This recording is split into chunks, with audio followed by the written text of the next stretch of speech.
था जब समय देखने के लिए लोगों के पास घड़ी नहीं हुआ करती थी, फिर भी लोगों को समय का पता चलता रहे और समय से वो काम पर पहुंचे। इसलिए ईस्ट का मैनचेस्टर कहे जाने वाले कानपुर शहर में क्लॉक टावर लगाए गए, जिन्हें हम घंटा घर भी कहते हैं। इन क्लॉक टावर के घंटों की आवाज कई किलोमीटर दूर तक सुनाई देती थी और लोगों को समय का पता चल जाता था। समय बदला, जीवन की गति बदली और ये घंटाघर धीरे धीरे खराब होते चले गए। लेकिन अपने आप में कानपुर का इतिहास समेटे ये आज भी उसी तरह खड़े हैं, जैसे नीचे से गुजरते शहर को बदलते हुए देख रहे हो। हालांकि फूलबाग गांधी भवन, स्वरूप नगर टावर, रेलवे स्टेशन घंटाघर, बिजली घर टावर और कोतवाली टावर में लगी घड़ियों की सर्विस कराकर सही करा दिया गया है। लेकिन करीब 144 साल पहले बनाया गया शहर में सबसे पहला क्लॉक टावर लाल इमली में आज भी खराब है। अफसरों की अनदेखी की वजह से आज कोई इनसे अपनी घड़ी नहीं मिलाता है। आपने कई कहावत जरूर सुनी होंगी कि लोगों का वक्त बदलता है।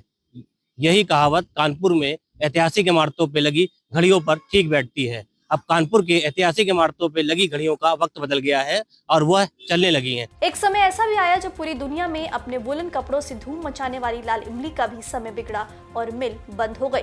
लेकिन इसकी ऐतिहासिक बिल्डिंग और इसका क्लॉक टावर हमेशा शहर का गोल्डन टाइम लोगों को बताता रहता है। लेकिन समय की विडंबना देखिए कि इस क्लॉक टावर का समय भी ठहरा हुआ है और इसे फिर से शुरू करने के लिए किसी के पास समय नहीं है।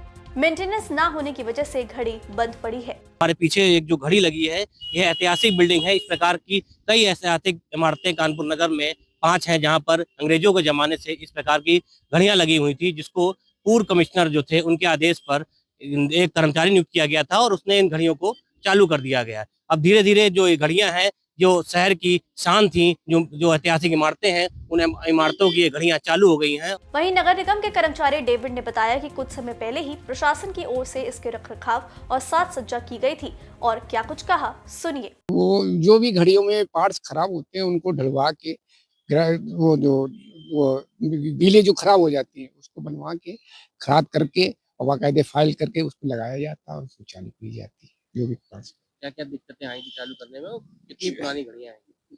फूलबाग की 1938 की है और घंटाघर की जो है 1934 की है। ऐसी फूलबाग की 1936 की है और लाल इमली की जो घड़ी है 1911 की है, लगी हुई है, जिसमें 1921 में चालू हुई। हाँ, घड़ियां चालू हैं, चल रही हैं, खाली लाल इमली की घड़ी बंद है, जिससे वो कपड़ा मंत्रालय के अधीन है, इसलिए वो नहीं चालू हो पा रही है। तो ये घड़ियां चल रही हैं, उसकी कैसे देखरेख करते हैं? उसकी देखरेख हफ्ते में हम 2 बार 3 बार चेक करते हैं, ऑयलिंग ग्रेसिंग करते हैं, उसके द्वारा चल रही है। तो सुना आपने, एक बार फिर से कानपुर की ऐतिहासिक धरोहरों में जो घड़ियां लगी हैं उन पर फिर से ध्यान दिया जाने लगा है और एक बार फिर से घड़ियों की सुइयां सही समय बताने के लिए तैयार हो गई हैं।